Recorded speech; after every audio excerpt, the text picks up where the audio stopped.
and gentlemen, welcome back. So if you guys have not watched my 100-mile review on the 2024 Honda Grom, basically go watch that first before you watch my 1,000-mile review. Actually, I have 2,000 miles on this thing now. I've owned it for 4 months. I have been riding the absolute piss out of it. And with that, there's been a lot of mods that came into play. So let me go over the mods right quick, and then I'll go over my likes and dislikes. Alright, mods. So we got ProTaper bars. I got ride-it clutch levers, like super cheap clutch levers. Integrated turn signals for the front. I have this crash cage. I have a Kemi Moto exhaust. I have a Yoshimura tail tidy. And I have I can't remember what the brand was, but I have a shifter stabilizer. Someone recommended that in my 100-mile review to help with the neutral issue. I'll talk about that later, but it helps a little bit. And the biggest kind of hidden thing, along with my seat, which is fully custom stitched by some guy up here in Illinois. Great stitching, looks amazing. But I also have a ARacer Standalone ECU, which allows me to do things like you've been seeing on my channel, or kind of things like this. So yeah, basically my Honda Grom shoots flames because it's not good at anything else. Alright, so after 1,000 miles, what do I think of the Honda Grom? Well, it's slow. No. But genuinely, what do I think of the bike? I love it so far. I do have some regrets having this being my only motorcycle, but that's to be expected. If you know anyone with a Honda Grom as their only bike, they either live in the city, they don't really care about riding that much, or it's their beginner bike. But someone who actually knows how to ride, like myself as a seasoned rider, who goes from a super sport to this, and everyone around you has super sports and is just fucking mobbing everywhere and just, is capable of going more than 65 miles an hour, this thing fucking sucks. But when we're in downtown or when we're just chilling or doing whatever, this thing fucking rules, man. I love going downtown, shooting some fucking flames, just chilling, having a good damn time. And the bike is really good at just being nimble, gas efficient. It still gets fucking 20 to 30 miles to the gallon, shitting flames. Excuse the fuck me. It's just a best all-around bike. I've taken this thing off-roading hella. I mean, this rear tire is pretty much toast already after 2,000 miles from doing just skids, a little bit of drifts here or there. I've tried to wheelie it a handful of times. I'm getting all right with wheeling. Still not the best, but I'm getting all right with it. But no, it's a very versatile bike. I really would recommend this for anyone who's looking for either a second bike or a beginner bike or a commuter bike, just because it does pretty much everything well. Road shut down, I can't pass. Okay, take the sidewalk or take the road or take the dirt. Perfect. Honestly, it's whatever, But say you ride around on your commuter bike, a bigger commuter bike, like your race bike or whatever. Say you have an R6, or you have an R7, or you have a street triple, whatever it may be. Or in Goldwing, you're not gonna just, alright, well, time to hop up on the sidewalk and get around all this traffic. No, you hop on one of these, get up on the sidewalk, no one says anything. It's such a versatile motorcycle.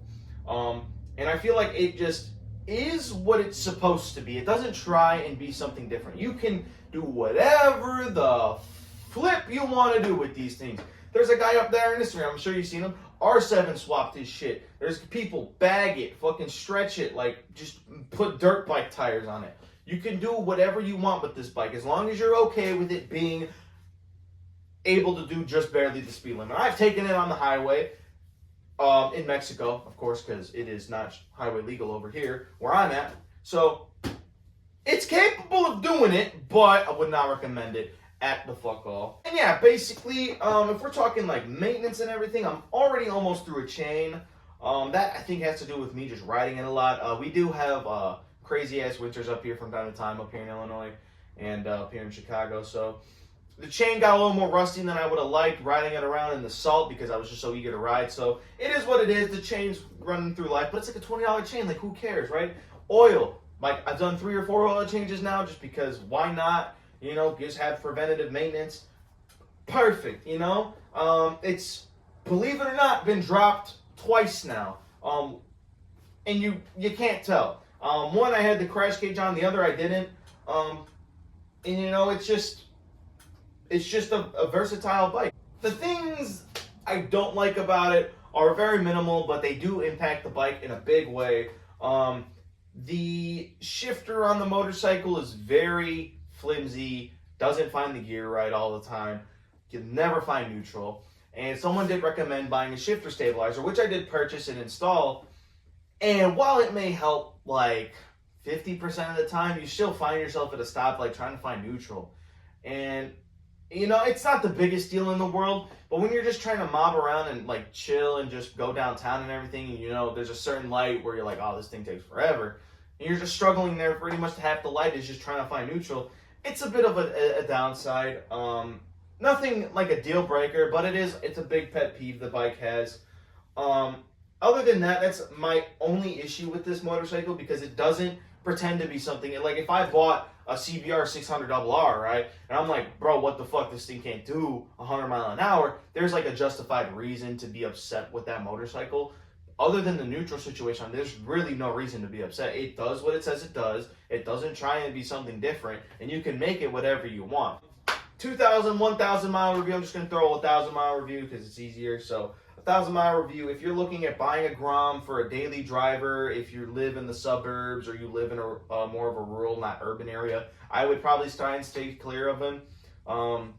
If you try and look for something like more fun, I feel like Yamaha has a good selection of their 7 series, even Kawasaki with their 600, 650 series. Those are probably going to be the best bang for your buck, like 6-7 grand, brand new. Even Triumph with their Tridents and everything. That's probably more of what a commuter bike would be if you're out there. But if you live in a city, or you just want a fun toy for the weekend, or you just really don't care how long it takes you to get places, you just want to have fun doing it, buy a Grom. There's really no reason not to. They're so goddamn cheap. They sell for super good. You can sell aftermarket parts for damn near what you bought them. No harm, no foul. Cheap on insurance, cheap on gas, cheap on maintenance. So thank you guys for watching the video. I know I did ramble on about my mods and everything, and I know that's probably not what you guys came to see. Like, you're just like, motherfucker, just tell us how to bike does. But sorry I rambled off about that. Thank you guys for watching. Make sure you hit that subscribe button, hit that like button. Leave me a comment below if you have any fixes for certain things, like I was bringing up, like the neutral thing. I already had the stabilizer, so. But leave me comments of like what you would like to see kind of Grom content-wise. I have a lot of just random-ass videos in my phone of me doing stupid shit. So, yeah. Thank you guys for watching. Have a great day. Stay riding.